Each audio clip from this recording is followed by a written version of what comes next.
Mister Khan, thank you so much for coming और अपना वक्त हमें देने के लिए। और जब भी मैं किसी एंटरप्रेन्योर से मुलाकात करती हूँ जिन्होंने स्टार्टअप्स के जरिए एक देश को नई ऊंचाई दी है, तो सबसे पहला सवाल मेरा उनसे यही होता है कि नौकरी लेने से देने तक का सफर आपका कैसा रहा? सबसे पहले तो मैं शुक्रगुजार हूँ 24 भारत न्यूज़ चैनल का, जिन्होंने इस प्रोग्राम को ऑर्गेनाइज किया। और हम लोग जो काम कर रहे हैं देश में हो या विदेश में, उसको जनता तक पहुंचाने का ये श्रेय इस चैनल को जाता है। मैं तहे दिल से चैनल का शुक्रगुजार हूं, भारत 24 न्यूज़ चैनल। आपने सवाल किया कि नौकरी करने से नौकरी देने तक का सफर कैसा रहा। सफर तो मुश्किल ही होता है और सभी को सफर में कठिनाइयां और मुश्किलों का सामना करना पड़ता है और हम भी वहीं से गुजरे हैं। सबसे पहली चीज जो मेरे साथ रही, मैं अपने बारे में कहना चाहूँगा कि एक हरदा शहर जो कि बहुत ही छोटा शहर कहलाता था, अभी डिस्ट्रिक्ट हुआ है, पहले तहसील हुआ करता था मध्य प्रदेश में। वहाँ से मैं निकला और नौकरी शुरू से मैं करना ही नहीं चाहता था। बचपन से जब क्लास 7 में था तो मास्टर पूछा करता था कि क्या बनोगे। सभी स्टूडेंट से पूछते थे कि आगे जाके तुमको क्या करना है, क्या बनना है। तो मैं उस टाइम में लोग हमारे यहाँ बिजनेस समझते नहीं थे और मैं हमेशा हाथ उठा के कहता था, मास्टर जी मुझे बिजनेसमैन बनना है। तो ये चीज़ बचपन से ही दिमाग में थी कि मुझे कुछ ऐसी चीज़ करना है जिससे कि लोगों का भला हो सके, समाज में मैं किसी काम में आ सकूं, सोसाइटी को कुछ दे सकूं।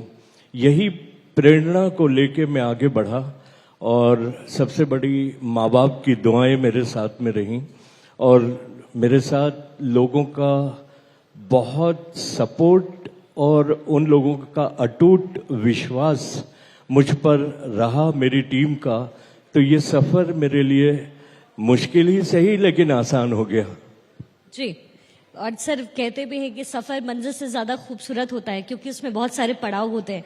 मंजिल में पहुंचने के बाद फिर हम उस पड़ाव को पीछे देखते मुड़ के तो अच्छा लगता है। लेकिन ये सफर आपका ओमान सरकार के पेट्रोलियम डेवलपमेंट से उनके कर्मचारी से लेकर के लॉजिस्टिक गुरु तक कैसे पहुंचा? क्योंकि ये विजन होता है जो किसी को भी आगे लेकर जाता। जी, मैंने 80s में डिसाइड किया कि इंडिया में उस टाइम में इतनी अपॉर्चुनिटीज सामने कुछ नज़र नहीं आ रही थी। तो मेरे दोस्त एक ओमान में काम करते थे, मैंने कहा यार यहाँ पर मैं चाहता हूँ कि एक बार कुछ सेक ऑफ एक्सपीरियंस और कुछ चीज़ें जो आज हमारे मध्य प्रदेश में नहीं है, आगे मैं देख के कुछ तजुर्बा ओमान का लेना चाहता हूँ, गल्फ का। तो उस टाइम में गल्फ स्टेट काफ़ी तेज़ी से पेट्रोलियम में आगे बढ़ रही थी। तो उन्होंने कहा ठीक है, मेरी कंपनी है, मैं उनसे बात करता हूँ, आप आ जाओ, वीज़ा निकलवा दूंगा। तो मुझे यकीन नहीं था बट समहाउ हो गया, वीज़ा आया, मैं ओमान चले गया। वहाँ पर मुझे पेट्रोलियम डेवलपमेंट ऑफ ओमान में नौकरी मिल गई।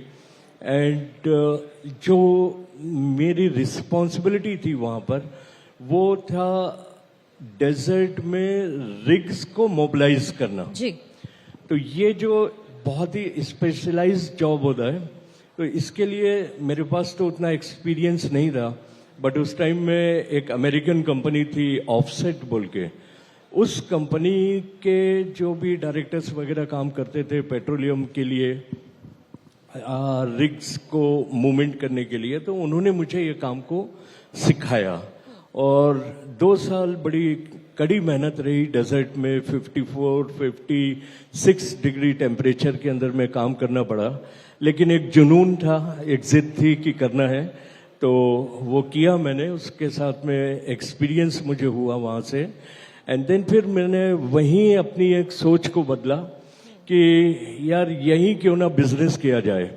और ओमान से बिजनेस के लिए अपॉर्चुनिटी थी दुबई की, क्योंकि नेबरिंग कंट्री है, दोनों 400 किलोमीटर का डिस्टेंस था। तो ओमान उस टाइम में बहुत पीछे हुआ करता था in compare to Dubai.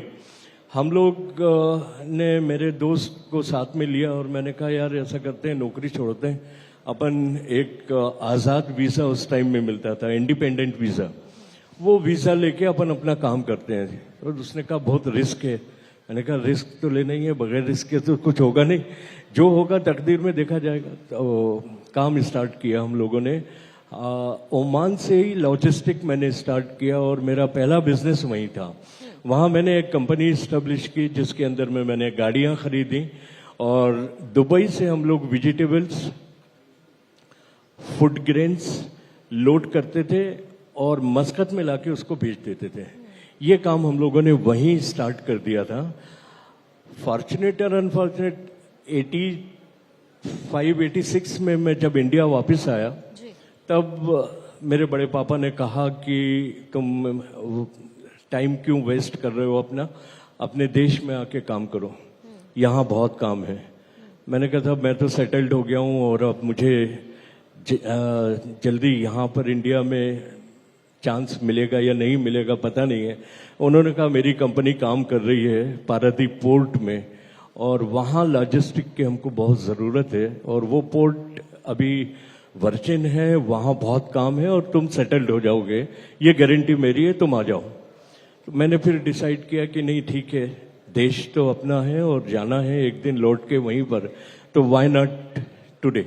Then I come back, वहाँ वाइंड अप किया बिजनेस, फिर यहाँ आया, पारादीप में शिपिंग इंडस्ट्री से जुड़ा, शिपिंग का काम सीखा, लॉजिस्टिक वहीं मैंने जो ओमान में था सब्जेक्ट तो एक ही है, खाली उसका तरीका बदल जाता है। तो वो तरीकों पे काम करने के लिए you need a good team. एक टीम को तैयार किया, टीम को तैयार करके फिर टाटा स्टील के साथ में जुड़े, SAIL steel authority of India के साथ में जुड़े। एंड पोर्ट इंडस्ट्री में जितने भी सी पोर्ट्स हैं हमारे इंडिया में, मेजर पोर्ट्स जितने हैं, जिस टाइम में I can say proudly Nitin Gadkari ji जब शिपिंग मिनिस्टर थे जी 2016, 17, 16, 17 में, तो वो पारादीप आए थे। पारादीप में उन्होंने एक बहुत बड़ा प्रोग्राम किया था और आज हम जो पारादीप को देख रहे हैं वो उसमें नितिन गडकरी जी का बहुत बड़ा आई कैन से कि अगर वो जो स्कीम्स उन्होंने वहाँ इम्प्लीमेंट की वो नहीं होती तो आज पारादीप पोर्ट इंडिया का सेकंड लार्जेस्ट पोर्ट नहीं बनता। तो उन्होंने हमें सिखाया, बताया कि काम को किस तरह से करना चाहिए। इंपोर्टर एक्सपोर्टर जो कार्गो को लाते हैं और इतना बड़ा पैसा लगाते हैं तो उनको कंफर्ट लेवल आप कैसे दोगे, because we are the stakeholder in port. तो वहाँ उनको कंफर्ट लेवल देना कि आपकी जो भी अमानत है वो सही तरीके से आ जाएगी और चली जाएगी, वो जॉब हमारा है, वो हम लोगों ने क्रिएट किया और गवर्नमेंट का हमको बहुत सपोर्ट मिला उसमें। And thanks to Nitin ji, thank you so much. जी, वैसे मिस्टर खान कहते हैं कि बिजनेस में या फिर आप जिंदगी में अगर कुछ अलग करना चाहते हैं तो उसके राज क्या है ये पूछने नहीं चाहिए, लेकिन आपके जैसे जो एंटरप्रेन्योर जब यहाँ होते हैं मौजूद, और यहाँ चूंकि युवा पीढ़ी यहाँ पर हमारे साथ मौजूद है, मैं कुछ टेक्निकल टर्म का इस्तेमाल जरूर कर रही हूँ लेकिन मैं समझना इसके पीछे ये चाहती हूँ कि इस ग्रोथ के पीछे वजह क्या होती है। सवाल मेरा ये है कि प्रोडक्शन और सप्लाई चेन में जो फर्टिलाइजर सप्लाई आपका रहा उसमें काफी इजाफा हुआ, उसके गेन प्रॉफिट में। तो सवाल उन युवा पीढ़ी के लिए भी मैं आपसे चाहूंगी जवाब कि जब भी आप किसी एक नए रूल को इस्तेमाल करते हैं या एक नई चीज में आगे बढ़ते हैं तो सोच आपकी क्या होनी चाहिए, मुनाफा उसको लेकर के आपकी समझ क्या होनी चाहिए? या very right question ma'am. Actually क्या है कि आप अगर देखेंगे कि हमारे यहाँ इंडिया में या बाहर कहीं पे भी कास्ट फैक्टर जो है वो हर इंडस्ट्री को चाहिए जी। चाहे वो रोड ट्रांसपोर्ट हो, शिपिंग हो, एयर फ्रेट हो, हर इंसान ये चाहता है कि कास्ट को कंट्रोल कर देना। लॉजिस्टिक में सबसे बड़ी कास्ट इन्वॉल्व होती है जो उनके प्रोडक्शन से भी कहीं ज्यादा हो जाती है। आज फॉर एग्जांपल टाटा स्टील बना रहा है, उसकी एक प्रोडक्शन कास्ट है, लेकिन स्टील प्लांट से लाके उसको एंड यूजर तक पहुंचा देना, यही तो लॉजिस्टिक का काम है। अब यहां सवाल आता है कि आप उसको किस तरह से कास्ट को रिड्यूस कर सकते हो। वहां पर आपका जो टीम वर्क है वो काम देगा। यहां पर हम लोग देखते हैं कि अगर हमारे पास में 10 टन कैपेसिटी की ट्रक्स हैं और उसमें 10 टन कार्गो ही हम ले जा सकते हैं और फ्यूल का इम्पैक्ट वही पड़ना है, उसके बाद में जो एक्सपेंसेस हैं रोड के वही लगेंगे, तो why not implement on the bigger higher capacity vehicle. तो हमारा ये हमेशा आइडिया होता है कि जहां हम 10 टन की गाड़ी से काम कर सकते हैं वहां हम इम्प्लीमेंट करते हैं 20 टनर और 30 टनर। तो हमारा फ्यूल कास्ट जो मेजर इम्पैक्ट डालता है आपका ट्रांसपोर्टेशन में या किसी भी लॉजिस्टिक फील्ड में, जो कि 50 से 60% जो है फ्यूल कास्ट निकल जाती है। तो उसी कास्ट के ऊपर में अगर आप सेम कार्गो को लेके जाते हैं 10 टन की जगह 20 टन, इट इज एग्जाम्पल। अभी तो हम लोग बहुत हायर कैपेसिटी में ले जा रहे हैं because of as you says की रोड कनेक्टिविटी जो है वो बहुत ही इम्पोर्टेंट है। या तो अब जाके उसमें हमको फर्क आ जाता है कि जो हमारा खर्चा फॉर एग्जाम्पल 200 रुपया पर टन आ रहा है, अगर हम डबल कैपेसिटी ले जाते हैं तो वो 100 रुपीज पर टन आ जाएगा। आपकी प्रोडक्टिविटी बढ़ जाएगी, रोड के ऊपर में ट्रैफिक कम हो जाएगा, एक्सीडेंट के चांसेस बहुत कम होंगे, आपका एनवायरनमेंट के ऊपर में जो है वो इफेक्ट बहुत अच्छा पड़ेगा कि जितनी ज्यादा गाड़ियां उतना ज्यादा पोल्यूशन, जितना हैवी लोड्स उतनी पोल्यूशन भी कम होगी। तो इन सब चीजों को हमको ध्यान में रखना होता है और अक्सर हम उसी फार्मूले के ऊपर में काम करते हैं कि कास्ट जितनी कम हो जाए वो बेहतर है। जी मिस्टर खान, आपने उड़ीसा के खदानों में भी काफी काम किया है। अगर मैं पॉलिटिकल सिनेरियो में भी पूछूं, क्योंकि बिजनेस की समझ, उसे चलाना और उसे धरातल पर उतारना, इसमें बहुत ज्यादा फर्क होता है। तो वहां आपका एक्सपीरियंस कैसा रहा? क्या चुनौतियों का सामना आपको करना पड़ा? देखिए, उड़ीसा स्टेट जो है वो अभी आप लोग देख रहे होंगे न्यूज में भी और हर जगह आज एक अच्छे सिस्टम को चला रही है। और जब हम उड़ीसा में इंटर किए थे 80s में, तो उस टाइम में उड़ीसा का जो सिनारियो था वो बहुत ही अलग था। स्पेशली माइनिंग सेक्टर को लेके वहां पर कोई भी ऐसे बहुत अच्छे मेजर माइन ऑपरेटर नहीं थे। हम लोगों ने देखा कि ये जगह वर्जिन है और यहाँ पर काम अच्छा हो सकता है।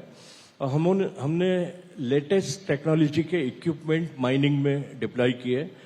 उसका विरोध भी हुआ। बहुत लोगों ने चाहा कि ये मशीनें आ जाएंगी तो लेबर का क्या होगा, मशीन काम करेगी तो मजदूर मर जाएगा। तो हमने ये भरोसा उनको दिलाया कि मशीन के काम करने से प्रोडक्टिविटी बढ़ेगी, मजदूरों की मजदूरी नहीं मरेगी।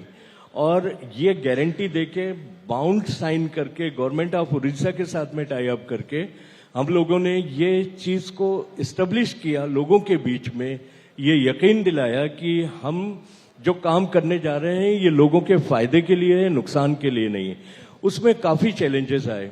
मतलब कभी कभी स्ट्राइक्स हुई, 20 दिन 25 दिन माइंस बंद है, काम बंद है और प्रशासन, पुलिस ये सब हेल्पलेस हो जाते हैं। जब मास में कोई चीज सामने आती है तो उनको हैंडल करना, कंट्रोल करना मुश्किल होता मुश्किल है। है। तो इसी तरह से हम लोगों ने उड़ीसा में अपनी पकड़ एक बनाई और वहाँ पर काम किया और उसको गवर्नमेंट ने भी रिकॉग्नाइज किया और पब्लिक ने भी माना और आज लोगों का फायदा भी है उससे। मिस्टर खान, आपने न केवल भारत में बल्कि मलेशिया, इंडोनेशिया में भी आपने कोल माइंस के लिए बोली लगाई और फिर उसका सप्लाई भारत तक रहा, चाइना तक रहा। बड़ी बात है चाइना, क्योंकि इकोनॉमिकली भी काफी रिच है और अपने आप को बहुत मजबूती से रखता भी है। तो ये अनुभव आपका कैसा रहा एक भारतीय होते हुए? अनुभव तो बहुत अच्छा रहा क्योंकि बाहर मुझे निकलना ही था और एक बार ये था कि मुझे बाहर के किसी भी कंट्री में माइंस के काम में जाना है तो मैंने सबसे पहले मलेशिया में माइंस लिया और वो आयरन ओर की थी। वहाँ पर हम लोगों ने क्वांटिटी वाइज अच्छा काम किया और चाइना को एक्सपोर्ट भी किया। जब रिसेशन आया तो उस टाइम चाइना ने ये प्रोडक्ट को लेना बंद कर दिया तो हमें वो माइंस बंद करना पड़ी। फिर इंडोनेशिया में हमने कोल माइंस ली, वहाँ से कोल सप्लाई किया इंडिया को और चाइना को भी दिया। बट ओवरऑल एक्सपीरियंस मैं ये नहीं कहता बुरा था या बहुत अच्छा था, बट एक चीज़ मैंने सीखी जो मैं आप सबसे शेयर करना चाहता हूँ कि हमारे मुल्क से अच्छा कोई मुल्क नहीं है। क्या बात है। तो ultimate I have come to the conclusion कि जो बिजनेस करना है आपको या जो कुछ भी आज आप कर सकते हो वो अपनी कंट्री के लिए, अपने मुल्क के लिए करेंगे। हाँ, बाहर जाके आप काम ला सकते हो, इन्वेस्टमेंट ला सकते हो, लेकिन यहाँ से इन्वेस्टमेंट को बाहर ले जाना वो मैं समझता हूँ जो मैंने एक्सपीरियंस लिया is not wise and not viable. This is So definitely, काफी this is the right thing that you are saying because everybody has an eye on India now when it comes to business and everything. Since जो सवाल मैं आपसे पूछने वाली थी आपने वो पहले ही कह दिया, लेकिन हमारी युवा पीढ़ी यहाँ पर बैठी हुई है और यही हमारे देश का भविष्य है। उनके लिए अगर आप कोई मैसेज देना चाहें और जो दर्शक इस वक्त आपको देख रहे हैं उनके लिए कोई मैसेज देने के लिए तो मैं अभी बहुत छोटा हूँ, इस काबिल हुआ नहीं हूँ। कोशिश कर रहा हूं कि इस काबिल हूं, लेकिन एक ही चीज मैंने अपनी जिंदगी में मेरा एक्सपीरियंस जो लिया उसमें मेहनत, जुनून, ईमानदारी, कमिटमेंट, ये हर बिजनेस में एक शर्त होती है और अगर आदमी इसको पूरा कर ले तो सक्सेस उसके पीछे आती है। और एक चीज और मैंने सीखी जो आपसे शेयर करता हूं कि मैंने किसी की सक्सेस नहीं देखी, मैंने हर इंसान का फेलियर देखा और अपनी जिंदगी में भी कई फेलियर प्रोजेक्ट किए हैं और बगैर फेलियर के सक्सेस नहीं है। तो फेलियर से घबराना नहीं है, पीछे नहीं हटना है। अगर आती भी है तो आप उसको आगे के लिए फिर तैयार हो जाइए कि इसके आगे और भी जहां है। जैसा कि अल्लामा इकबाल साहब ने शेर कहा था कि खुद ही को कर बुलंद इतना कि हर तकदीर से पहले खुदा बंदे से खुद पूछे बता तेरी रजा क्या है। सर हिम्मत से लगे रहिए। हाँ जी सर, एक आखिरी सवाल आपसे, क्योंकि कोरोना के वक्त से हम जब गुजरे तो देश ने वो मंजर भी देखा, कई लोगों ने अपनों को खोया भी, लेकिन उस समय में सरकार की तरफ से आपको लॉजिस्टिक के क्षेत्र में किस तरह का सपोर्ट मिला? संक्षिप्त में आपसे इसका उत्तर चाहेंगे। जी, कोरोना से तो आप हम सब वाकिफ हैं कि कितना ज़्यादा नुकसान इंसानी जानों को हुआ है। हमें हमारी लॉजिस्टिक कंपनी के हिसाब से एसेंशियल कमोडिटीज़ को हैंडल करने के लिए गवर्नमेंट ऑफ इंडिया ने स्पेशल लाइसेंस दिया था कि आप जो चीज़ें हैं लोगों तक पहुंचाना है, लाइक फूड ग्रेन्स हैं और भी जो चीज़ें हैं उनको लेके आप ये काम को करते रहिए।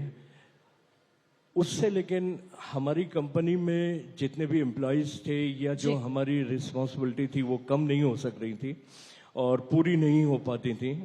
हम लोग काफ़ी परेशान थे कि किस तरह से इसको हम पूरा कर सकेंगे, but thanks to government of India and Narendra Modi ji our prime minister, उन्होंने एक स्कीम निकाली एमएसएमई कंपनी के लिए, GECL लोन दिया विदाउट एनी कोलेटरल, जिसके अंदर में सिक्योरिटी गवर्नमेंट ने बैंक को कहा कि हमारी है, हम इनकी गारंटी लेंगे और आप इनको पैसा दीजिए।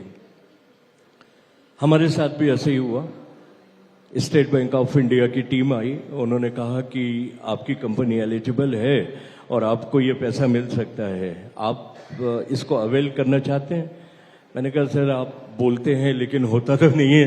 लेकिन कहने लगे आप इसमें साइन करिए, 24 आवर्स में आपके अकाउंट में पैसा आएगा। तो उस टाइम में हमको 5 करोड़ रुपया जो है वो बैंक की तरफ से बगैर किसी फॉर्मेलिटी के कोलेटरल के मिला और वो 24 घंटे के अंदर में आया जो उन्होंने कमिटमेंट किया था।